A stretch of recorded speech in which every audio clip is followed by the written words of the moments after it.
This podcast is sponsored by nobody.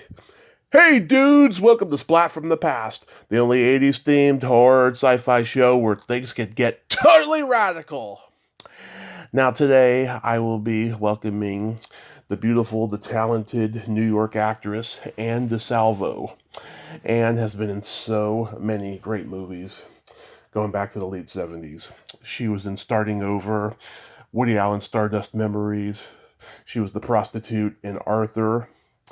She was in the classic Richard Benjamin comedy, My Favorite Year, which is celebrating its 40th anniversary. She was in DC Cab, Roger Corman's Bad Manners. She'll be my third guest from that movie. She was in Perfect, Compromising Positions, Burglar, Taking Care of Business with Jim Belushi and Charles Grodin. And she's a very well-respected acting teacher out in New York.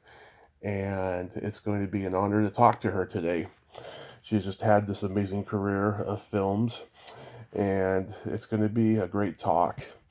It's been 24 hours since my type 2 diabetes diagnosis, and I'm freaking out. I'm stressing just for personal reasons, not for anything else. But like I said, I will fucking conquer it, and it's going to be awesome. So yeah, here is my interview with Anne DeSalvo.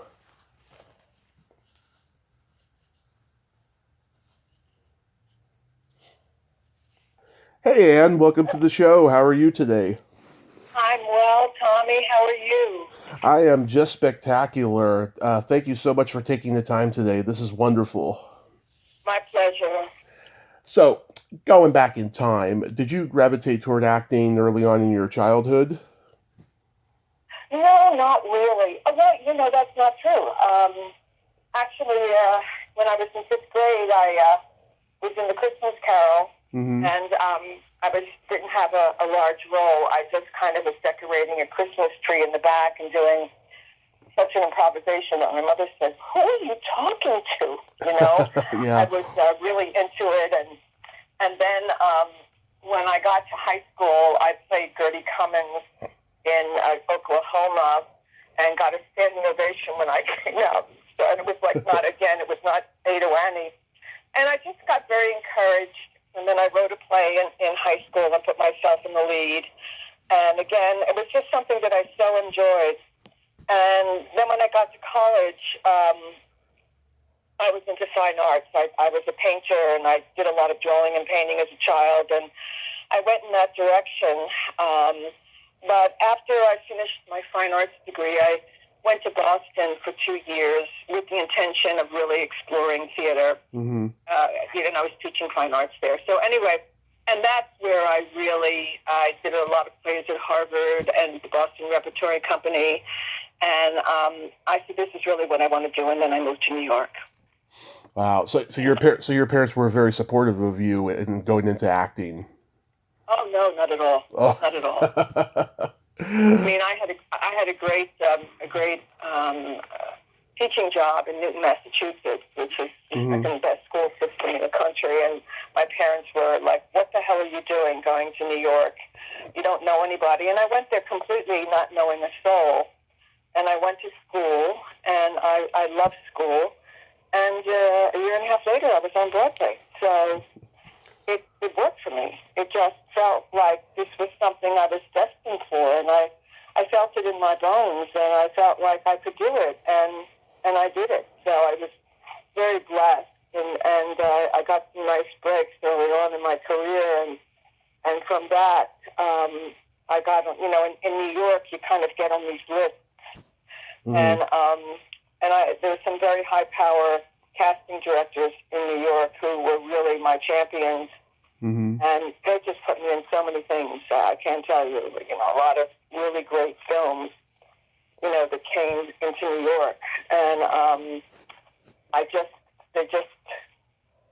especially Julia Taylor. I mean, she, put me in Woody Allen movie, Yeah. Arthur, lots of Orion pictures, and she had the best of the best Mm-hmm. in New York. And so she would do things like, do I sound like I'm bragging?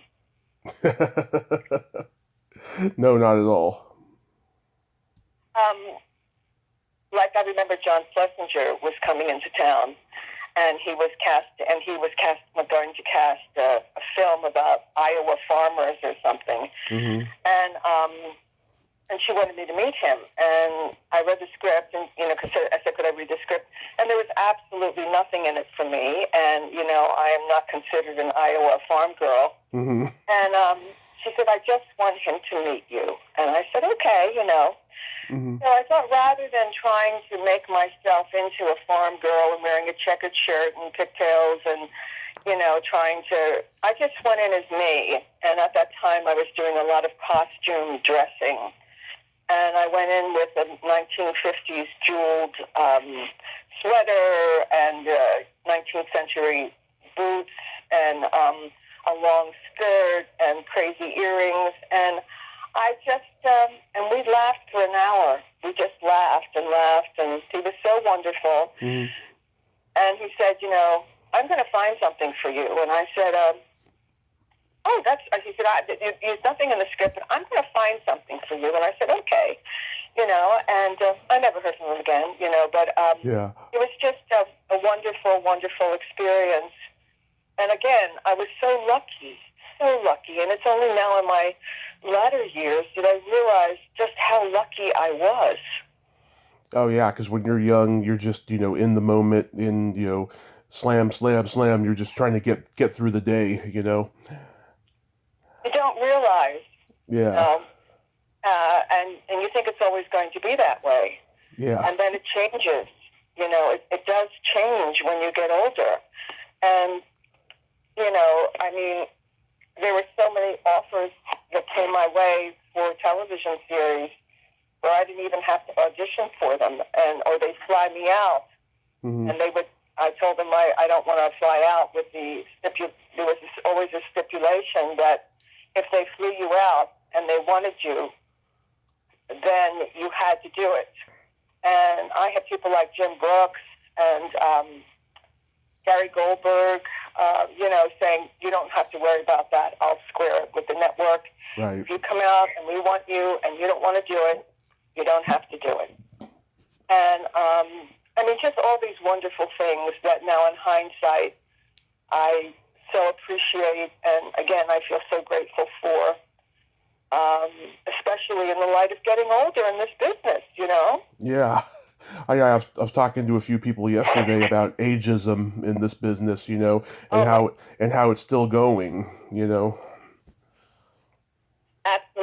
Absolutely. And I remember reading that Angelica Houston says, you either feel sorry for yourself or you make your own work. You make your own opportunities. Right. And so I'm doing that. I've been doing that for myself because you can't control the business. And she's got an Oscar and she's saying that. So, and I talked to a lot of my peers in my age group, and it's been very challenging for us, Right.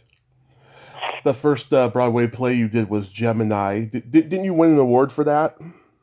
I won an Ordeal award, a show business award.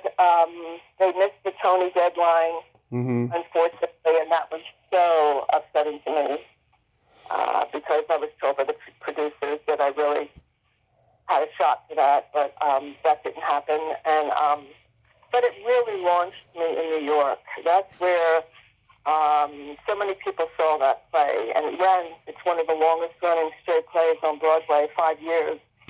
Of course, I only stayed for on Broadway I stayed for 9 or 10 months. Yeah. And then I went on to do other things, but it was a remarkable play at that time, and the whole gay thing was so new, and it was the first time that people were really writing about it, other than Tennessee Williams. In a comedy that just had so much heart. Albert Inarado was such a great writer. God rest his soul. Such a great writer, and that play was just. It was so much fun. It was really a lot of fun. And I'm still very close to Bob Ricardo, Reed Birney, Carol Potter. Yeah. We were all still very close. Well, and then Turner took over for Carol Potter. And, Sigourney Weaver was in the All-Sauce Bloodway production, and a lot of people have, were in and out of that play. It was so wonderful. Daddy Aiello, we just lost. What was he like? Oh, Danny was a hoot. I mean, he was Danny, and I left the play to do another play, and I came back, and he just was, he's knocking on my door. I was just so happy you're back, and, he was a very warm person, and, everybody is a little crazy in show business, but he was lovely to work with. I was actually in Saudi Arabia when I found out that he died.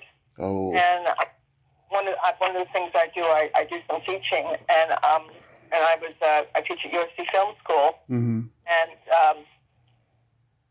Saudi Arabia had looked over the courses and I teach acting on camera, and so they invited me over.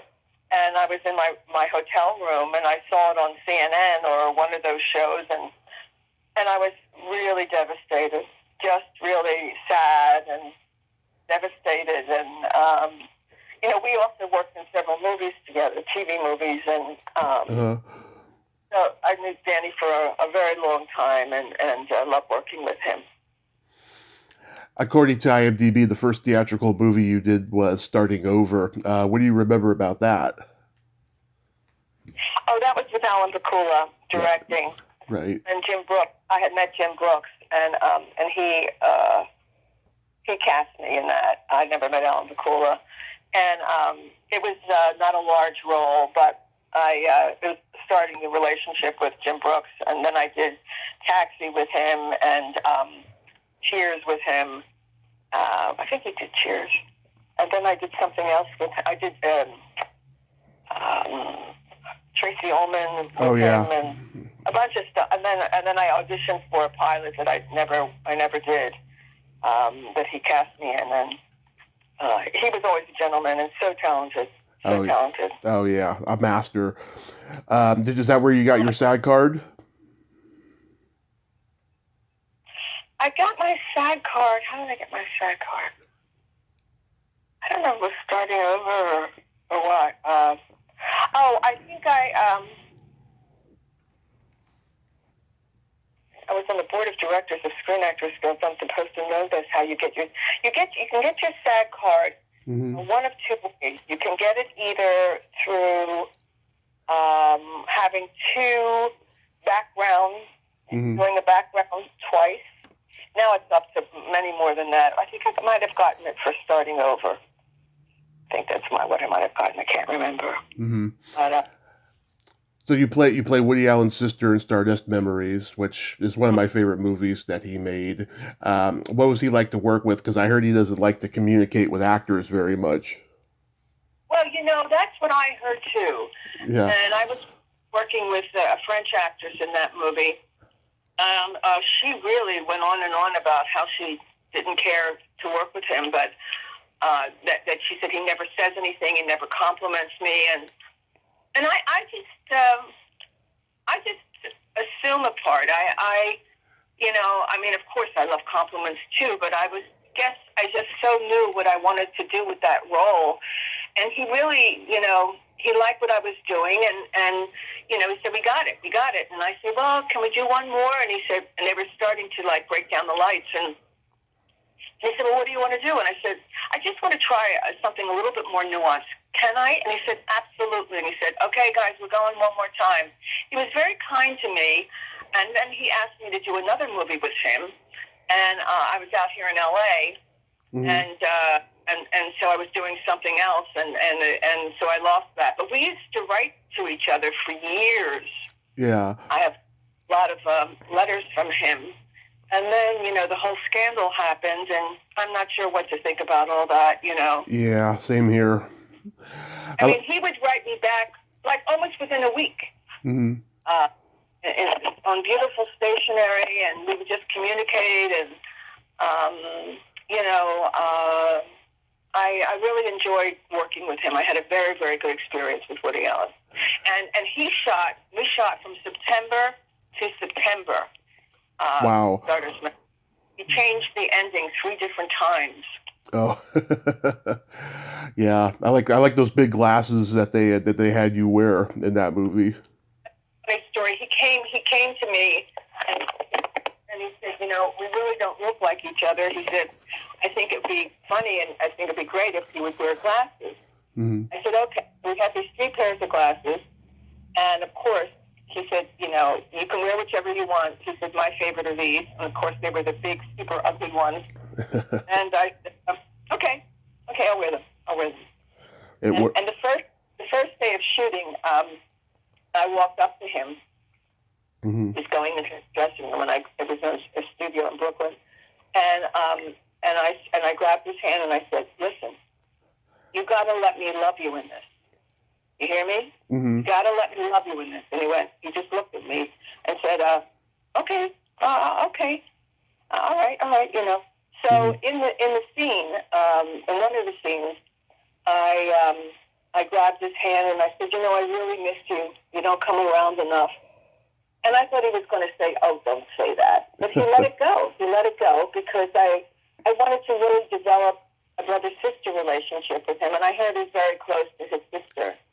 So he allowed me to do that. And, and he would say to me, like, he said, make sure you say this line, because all my stuff was with him. He had to be in his character. He said, make sure you say this line, and this line. He said, but I trust you. You can improvise around it. I said, okay. Mm-hmm. And so, and he would say at the end of the cut, did you say those lines? I said, absolutely. He said, okay, then I'm happy. And I don't know, I just had and I've heard also from some people that they had a similar experience to my French friends. Mm-hmm. But not for me. I just really enjoyed his company. How do you get cast in Arthur? Oh, I was in the Bahamas. I was in St. Bart's. Mm-hmm. And I came back from St. Bart's, and my agent called me, and he said, you got an audition tomorrow. And I said, Jean, I really don't want to go in. I just came back. I'm really relaxed. I don't want to go into the business mode again. And he said, you should really go in. You have to really go in for this. This is really a great script. And I said, all right, And they had seen a million girls for that role. I mean, they went Hispanic, black, blonde, blue-eyed, And I went in, and I was the last person seen, Mm-hmm. and I got it, And I got home, and my agent called me and said, you got it. And I said, what? And it was so much fun. But I had a very, very different view of how I was going to do that role. Mm-hmm. I had a certain way I wanted to do it, but when I rehearsed in the trailer with Dudley, he was doing a very big alcoholic person. His behavior was very large. Mm-hmm. And I realized that I couldn't do what it was I wanted to do because it would have been competing with that. So I decided to go under it.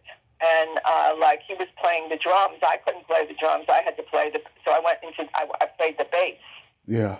And I tell you, it turned out to be, every time they show the movie, they show our scene together. So I was happy that I knew I had enough training to know that he was the star of the movie. And it was the beginning of the movie, and how I felt about him was going to be how the audience felt about him. Right. So I made it that I was tickled by him, but also very dry, Mm-hmm. and very laid back, like she's seen it all kind of person. And I had a good time. On that movie. And there was a whole scene that was cut between me and John Gielgud. That Dudley had an elevator in his bedroom, and Mm-hmm. I woke up and John Gielgud was really mean to me and saying things like, "Yeah, you're playing Stump the Rich Playboy," and it was really a long scene. And they cut the whole thing because they said that John Gielgud was too mean to me, and they wanted John Gielgud to be likable, and he was such a such a likable human being, John Gielgud. Yeah. You know, I would pass him. I would pass Dudley's room, and Dudley early in the morning, and Dudley would be playing the piano, and then I pass John Gielgud's room, and the doors were open, and he'd be sitting on the edge of his couch, and he'd be reading with a very straight back and a book in front of him, and he'd say, "Good morning, Anne." You know, and then I was the next bedroom and dressing room rather, and it was a great experience. I was 27 years old. I don't know how old I was. Yeah, 27 years old, and I didn't realize how lucky I was. Yeah. And I just didn't realize it. But I was working a lot in the movies, And then in some wonderful, wonderful pictures. Yeah, yeah. Then you did My Favorite Year, which is one of the funniest comedies ever made. Richard Benjamin had never directed before. Was he was he nervous at all, or was he confident as a director? He was confident. He was confident, and he directed several after that, and it never panned out the way that Arthur, My Favorite Year did. The script was so good, and of course we have the extraordinary Dudley Moore. Peter O'Toole, and he was just he was so innovative, and I remember the first read through. He would have both scripts, both the original script and the revised script, and he would say, I really would like to see this put back. And, this is why I did this for this particular, there was one particular scene that he really had a fancy for. And, he was such a pro and so interesting. And so that was another special film that is a top 10 for the Time magazine, I know. Oh, yeah. And it was another great comedy. It was great, and I enjoyed it very much. Was Mel Brooks ever on set? Yeah, he came. He was on set at one point. Yeah, he was. Yeah. And it was all about him. You know that. Yeah. Yeah.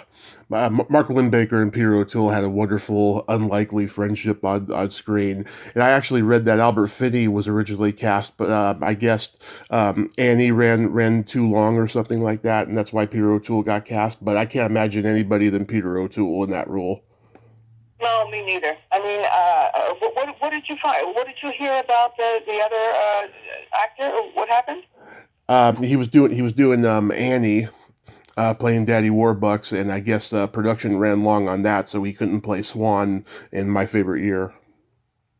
Yeah, I can't imagine anybody doing it more wonderfully. He was nominated for an Oscar than Peter O'Toole. I mean, he has a sadness in him, a melancholy in him, and he brought it out in the movie. And then he has a very flamboyant side, and so he just sunk right into it and did a magnificent job. And of course, the adorable Teresa Ganzel was in there. This was like one of her first movies. Yes, I know. She's still around, isn't she? Oh yeah. We've been talking the last couple of years about having her come on and have a chat with me, so it might happen hopefully this year. Oh, she's lovely. She's really lovely, and it was a great cast. And Jessica Harper, she was in Stardust Memories. Yes, she was. I worked with her twice. I worked with her in Stardust Memories, and then I worked with her in My Favorite Year. My Favorite Year. Yeah, right. And Lorraine Newman, the same. I worked with Lorraine in Stardust Memories, and then I worked with her in Perfect with John Travolta. Oh yeah. Yeah. That's become, I've had an interview with the Rolling Stone, I guess in the last couple of years. It's become a cult movie now. Yeah. Was that one of those movies that looked good on paper and then it just didn't turn out well? Well, what I was told was that the critics really consider themselves journalists. Yeah. And they thought they were portrayed very, very poorly. in that movie, and they had a lot of resentment for it. That's what I was told. Oh, boy. Now, Columbia Pictures flew me to Europe, to London, Paris, and the Taormina Film Festival in Sicily to do promotion for it because I was billed third. John Travolta didn't want to go over. Jamie Lee Curtis didn't want to go over. And they asked me, do you want to go over? I said, yeah, I'll go over. Mm-hmm. And I had a great time. And I gave my interviews in French and Italian when my French and Italian was better.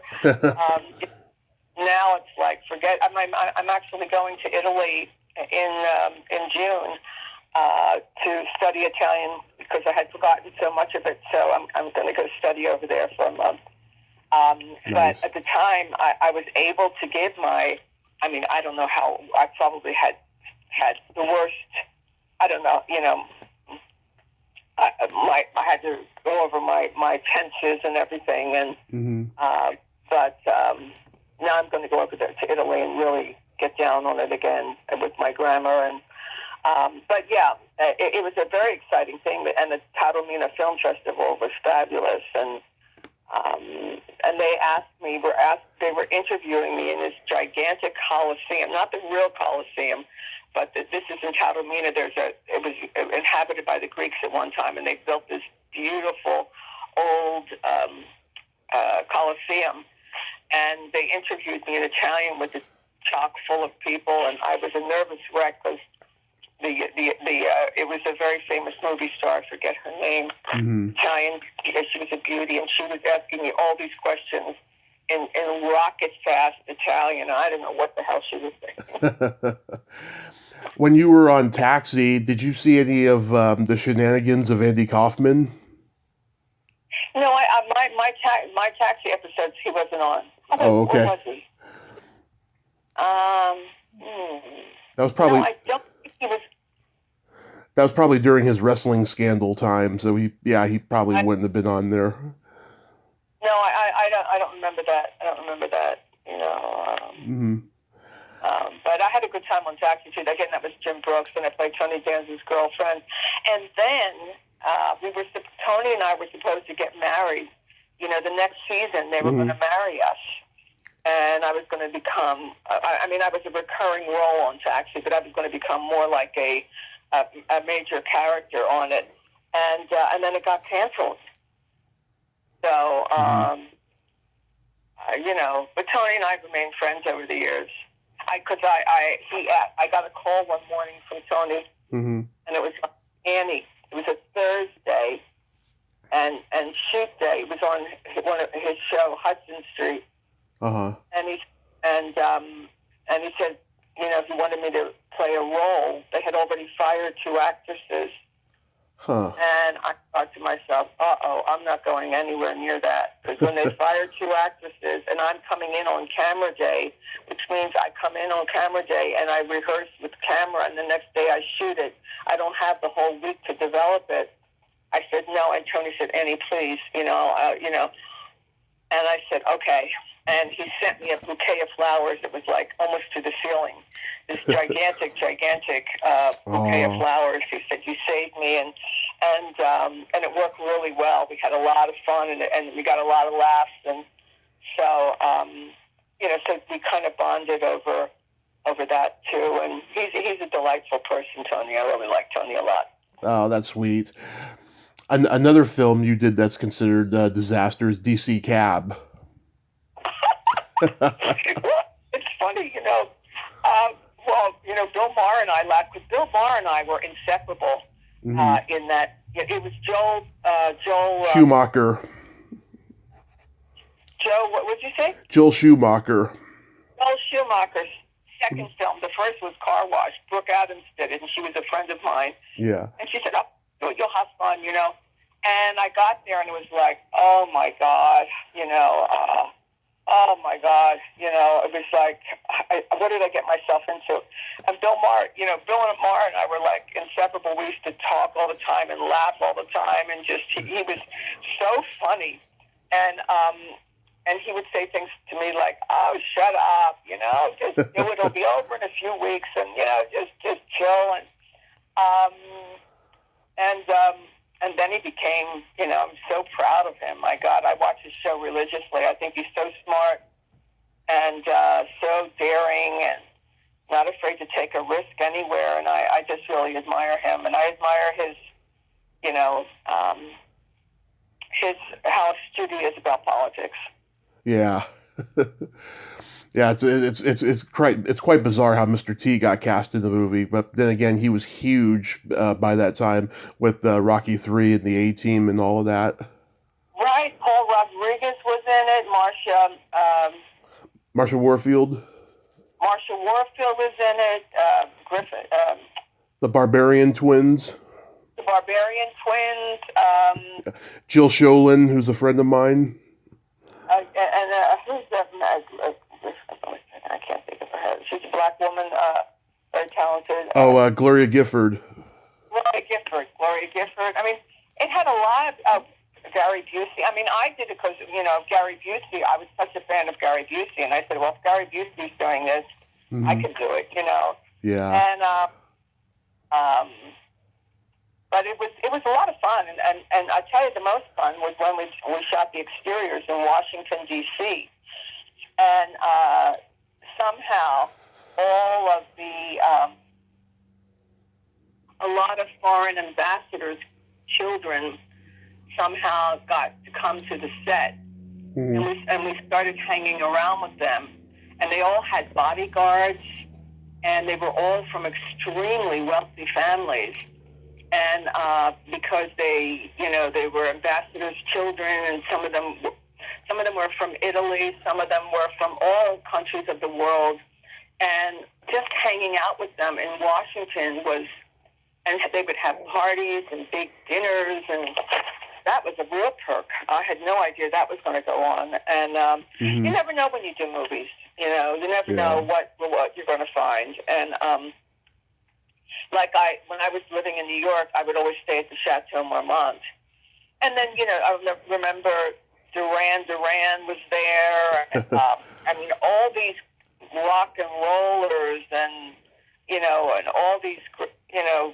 celebrities were around the pool every day, and it was like, I was shot out of a cannon in New York, and I was like, wow, this is really great, Mm-hmm. So, there's some, the work is really, I mean, people say, actors become actors because they need attention and this and that, blah, blah, blah.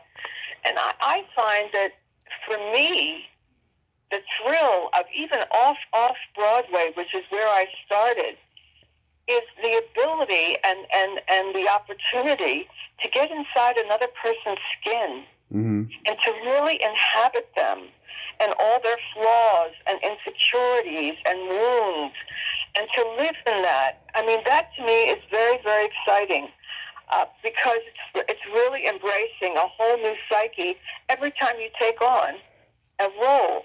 And not everybody can do that, and not everybody's interested in doing that and showing themselves through those characters. And I find that very, very intriguing. I find that very, very intriguing to be able to take on another personality. Right. And, so I feel blessed to have chosen what I chose to do. You're my fourth guest from Bad Manners. Oh, you're kidding me. Yeah. I never saw it. Did I ever see it? I don't know. I don't think I ever saw that movie. Who else was did you speak to? Susan Rutan from L.A. Law, Kimmy Robertson, Bridget Sienna, and there was a lot of people in it. Pamela Adlon was in it. It was like one of her first movies. Wow, Susan Rutan was in it? Yeah. Wow. Why do you even go to that? I like that. I personally like bad movies. Oh, you personally like that movie? Yeah. I played a nun in that. Yes, Sister Serena. Yeah. The guy who wrote it was from Harvard, and I think he had Did he do any more movies? I have to look that up. I don't know, but Why do you like it so much? it's just, it's a movie of its time. A lot of stuff that you couldn't get away with now. A lot of raunchy comedy and stuff. Hmm. I never thought of it like that. I also love Compromising Positions. What do you Oh, remember about that? oh my God, that was, that film was never, Joe Mantegna and I remained friends. We were friends from 1976. Hmm. But we never had any scenes together, but we were husband and wife in the movie. Hmm. And we both talked about, he said they never marketed it right. Because it's a really good movie. And while Julia Susan Sarandon, there's a lot of great people in it.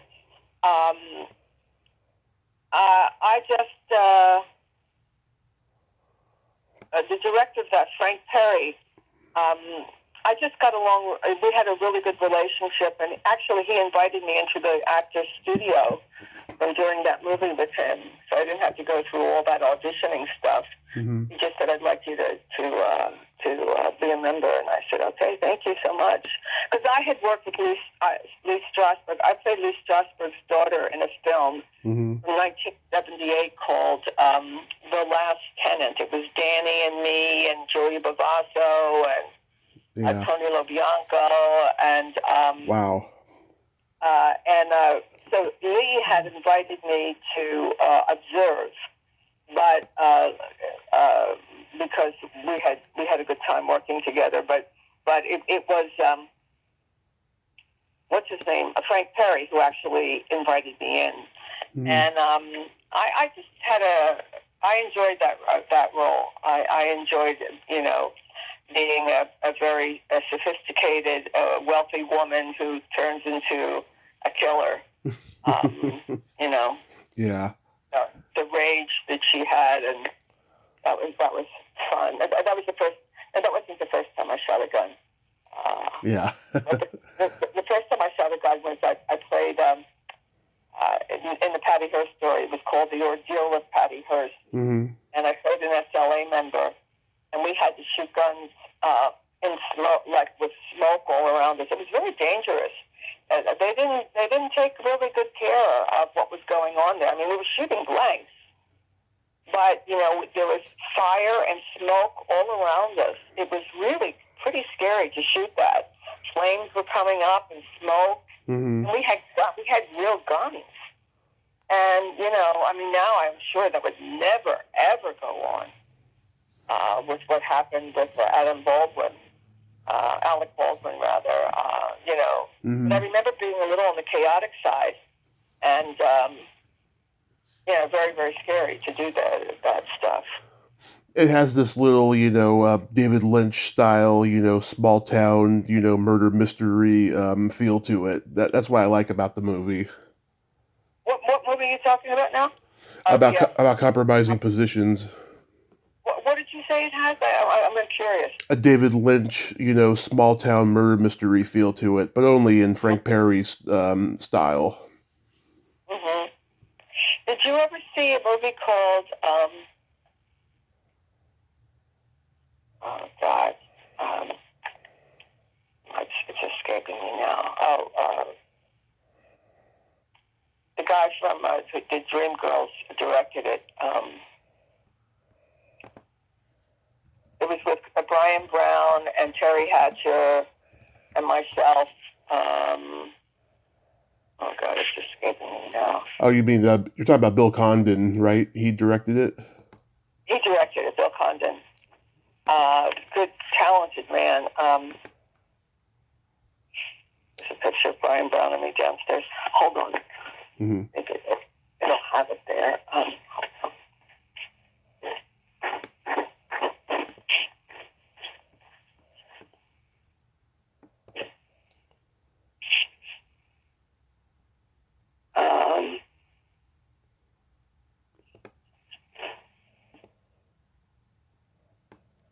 I can't remember.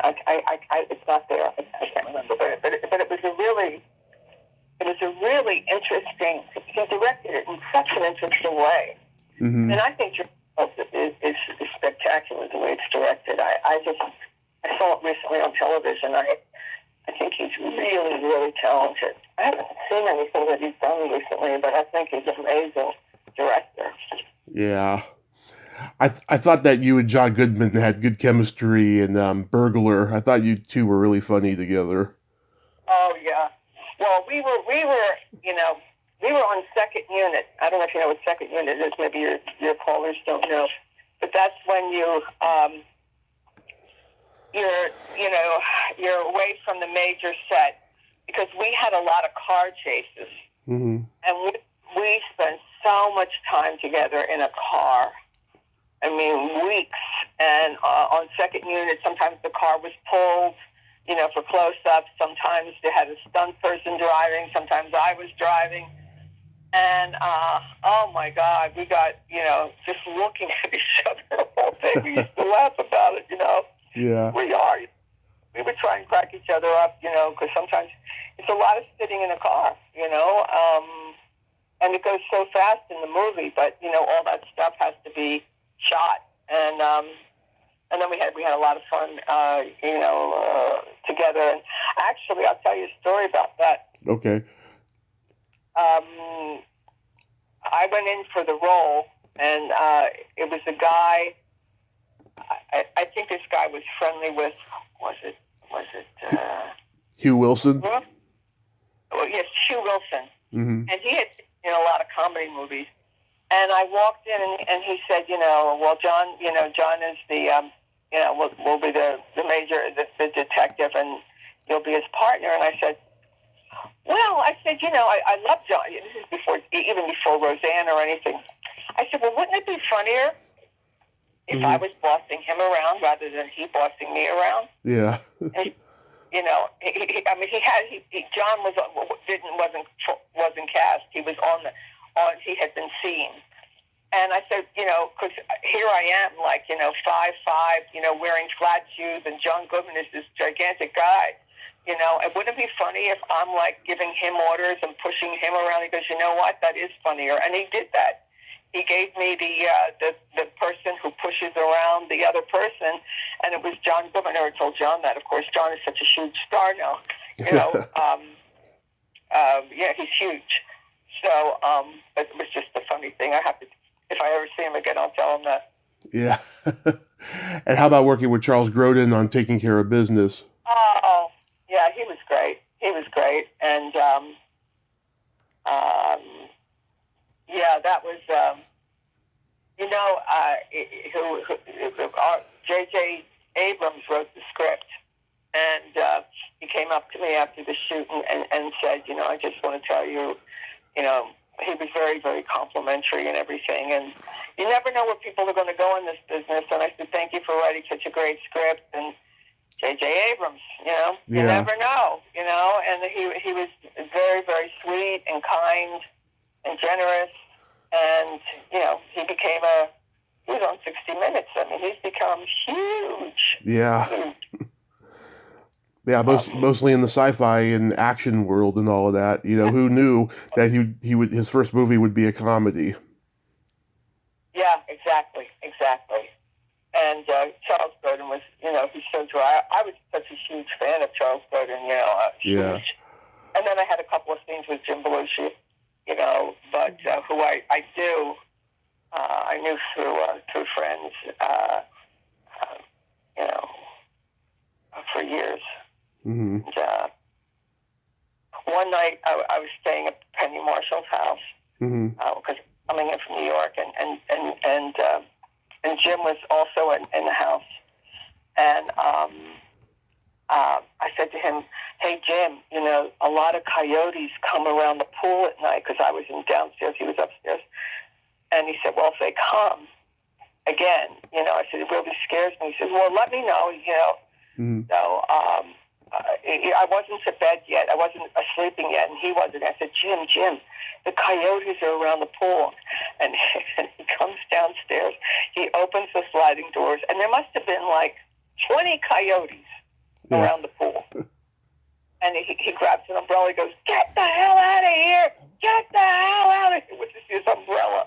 And the coyotes just stood there and stared at him. They didn't even move. It was a really comedic moment. I remember. But Jim is also a great guy. Great guy. So you still teaching acting? I'm teaching acting. I work. I don't work like I used to. But I don't know of anybody. As a more mature person in this industry is working. I mean, Meryl Streep, and I think it's easy. It's much easier for men. My manager keeps saying, "Oh, there's so many more roles for men," but your age category for women, and also diversity.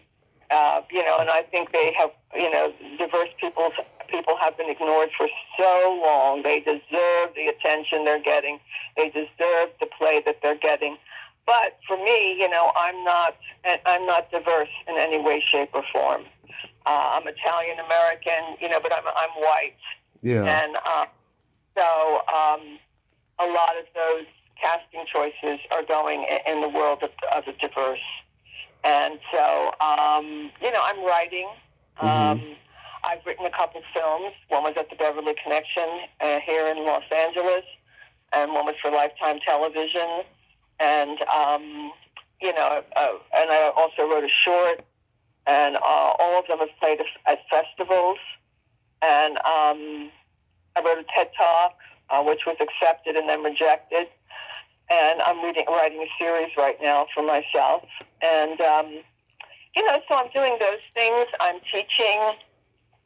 I do my occasional independent film. I had a wonderful role on Two Broke Girls, which I really enjoyed. Yeah. I get calls once in a while, for play readings and things like that. But, as I said, I do independent films, and, but it's different than it was when I was in my 20s and 30s and 40s, Have you heard this from people who are more mature? A lot of people, yeah. I mean, a lot of them have turned to, teaching acting or, other jobs on the side. A lot of them go into writing, producing, directing. Yeah, it's a frequent topic. Yeah, I guess it is. But, I'm very grateful for, all that I had and the body of work that I have. I wrote a one-person show about Anna Magnani, and I did that in New York. I was on the board of directors of Screen Actors Guild and contributing and giving, and I love inspiring young people. I do. I really enjoy seeing the light go off in their eyes, and can you help me? And so it's, USC Film School is such a great place. It's still considered the #1 film school in the world. And now that I'm teaching in Saudi Arabia, and Russia approached me last year, but that's not happening this year. And, that internationally, I've had some interest to teach in Egypt. So I'm seeing the world through teaching, and inspiring people who maybe don't have as many opportunities as here in the United States. And so that's my gift back, Yeah. Oh, that's great that you got all that going on, Anne. And you look great, by the way. Thank you. I work out 6 days a week. I walk the hills. I lift weights. I've got more energy than a 40-year-old, and I'm just rocking and rolling, Yeah. How are you doing? Are you rocking and rolling? I'm going to start now. I just got diagnosed with type 2 diabetes yesterday. Oh, I'm sorry to hear that. Yeah, well, we caught it early, so I'm going to turn it around, and I'm going to rock it, I will tell you. Absolutely. I mean, when I was invited to Saudi Arabia, it was 2 weeks after Khashoggi was killed.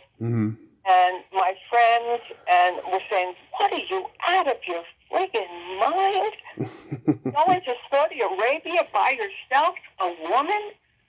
And, and no professor at USC had ever gone over that was a female. They had a couple of males go over. Mm-hmm. And, I didn't tell my family until, the day before I left, because I knew that they would be crazed. And it was 6 weeks before that I got invited. And I had one of the most spectacular adventures of my life. And I believe in just going out there and doing things. Like I'm going to Italy to study Italian, because we're not promised tomorrow. With what's going on, the world could blow up, Right. and who knows where COVID's going to go. And, so you just have to live your life as big and full as you possibly can and take some risks once in a while. And they're harder to take as you get older. Mm-hmm. But I still take them. And I believe in that do or die, just do or die. And I, still stay on the grateful page. The grateful page is a great motivator, I also believe. That if you stay appreciative to the good in your life, everybody has flaws, everybody has bumps, everybody has disappointments, but you have to stay on what's good. Absolutely. And you are amazing. I hope you had a happy birthday the other day, and I hope you have a happy... Great. And I hope you have a happy Easter, and be safe out there. You too. God bless you, Tommy, and hello to all the viewers, and my heart and spirit are with all of you. Take care, and thanks again, Tommy, for being so special. My pleasure. Thank you, and have a great day. You too. Bye-bye. Bye-bye. Well, there you have it. Anne DeSalvo. Oh, what a great lady, huh? And great stories there. She was just so entertaining and so smart. I enjoyed talking to her. She's an amazing lady, and we need more amazing ladies out there in the world today. Well, until next time, this is Tommy Throwback Kovac saying, there's no shame in living in the past, because the present sucks. Later, dudes.